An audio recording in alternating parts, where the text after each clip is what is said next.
Mga mi, ako lang ba yung naku-curious dun sa mga pagkain na kinakain ng mga bata? Yung mga nabibili nila sa mga tindahan, ganon.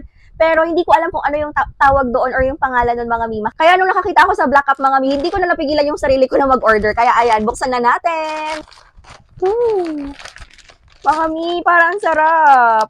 Ang dami mga mi. Ano kayang titikman ko dito? Ayan na, tikman natin ito mga sis. Pero isa lang. Parang ganito nga yung mga kinakain ng mga bata, mga mi, yung nabibili nila sa school. Ito yung tinatawag na, alam ko na yung name niya mga mi, latsaw.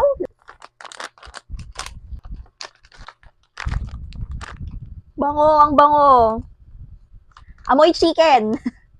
Ayan siya mga sis. Ito yung spicy wing. Sarap pala niya.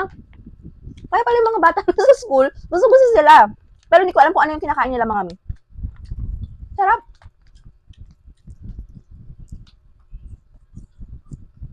So kapag nabuksan nyo na pala yung isang pack mga mi, kinakailangan, ubusin nyo na siya, kainin nyo na silang lahat. Hala, kung gusto mo rin matry ito mga mima, yung pinagkakaguluhan ng mga bata dyan, i-check mo na yung yellow basket ko mga sis, at mag-check out ka na. Bye!